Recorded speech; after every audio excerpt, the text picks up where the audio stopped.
उस मौला जट के बाद ये मेरे लिए एक चैलेंज भी था, और इतना बड़ा चैलेंज था कि एक ऐसा मौका भी आया जब मैंने फ़ैसला किया कि मैं बिलाल को पैसे वापस कर दूँ, क्योंकि जो मैं लिख चुका हूँ लोग कहते हैं कि मैं इससे आगे नहीं जा सकता।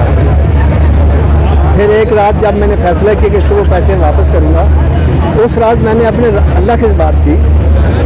तो मैंने कहा, मेरे मालिक, वो जो मौला जट मैंने लिखी थी वो भी मैंने नहीं लिखी थी, तुमने अता किया और मैंने लिख दी। तू भी वही, मैं भी वही, फिल्म का नाम भी वही, फिल्म के किरदार भी वही।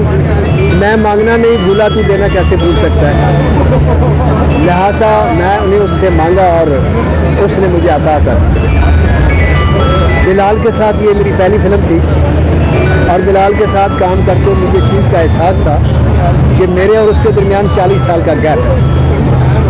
मैं 80 के दौर का सुपर हिट राइटर था, वो 22 का या 2016 के एक सुपर हिट डायरेक्टर था, लेकिन उसके साथ काम करते उसने इतना मेरे साथ तामन किया और इतना अच्छे तरीके से उसने मेरे से काम लिया कि उस काम को करते करते मैं उस गैप को कवर कर गया।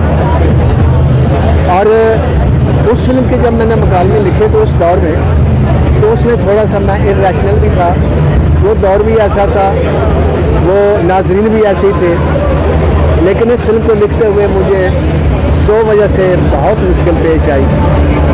पहली इस वजह से कि 40 साल का गैप था, दूसरी इस वजह से कि ऑडियंस बदल चुकी थी और जो व्यूअर था वो एजुकेट हो चुका था, वो चूज़ी भी हो चुका था, और वो कोई इर्रेशनल मकालमा, कोई इर्रेशनल सीक्वेंस बर्दाश्त करने के लिए तैयार नहीं था। तो मैंने इस चीज़ को सामने रख कर लिखा।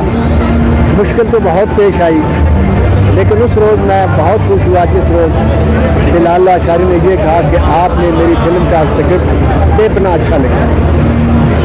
और जब मैंने फिल्म को देखा, शुरू हुई फिल्म बननी, तो एक ताज्जुब खेज बात मेरे सामने आई कि पंजाबी ना बिलाल को आती है, ना फवाद खान को आती है, ना मायरा खान को आती है, ना अमामा मलिक को आती है, ना इनके स्टाफ को आती है, इनके प्रोड्यूसर को भी नहीं आती।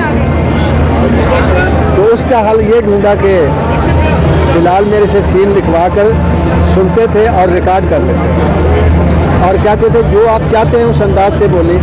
मैं जिस अंदाज से चाहता था कि अदाकार या अदाकारा बोले, मैंने उसी हिसाब से एक्टिंग करते हुए सीन को रिकॉर्ड करवाता था। वो रिकॉर्डिंग बिलाल अपने आर्टिस्ट को देते थे और वो उसको याद करने में और उसको अपनी डिलीवरी में पंजाबियत लाने में कामयाब है। और जब मैंने स्क्रीन पर आर्टिस्ट को देखा तो मैं हैरान रह गया कि सब ने मेरी तवक्को से कहीं बढ़कर काम किया। मैं अगर ये नंबर देने बैठूं कि किस आर्टिस्ट ने सबसे अच्छा काम किया, तो मेरा जवाब होगा कि जिसने भी काम किया मेरी तवक्को से बहुत ज़्यादा अच्छा किया है।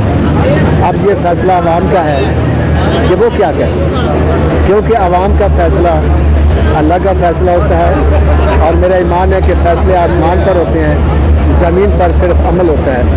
तो मैं आज दुआ करता हूँ आप सब लोगों के सामने कि ऐ अज़मतों और इज़्ज़तों के मालिक, मुझे इतनी इज़्ज़त बख्शना कि लोग ये मान लें कि वो मौला जट मैंने ही लिखी।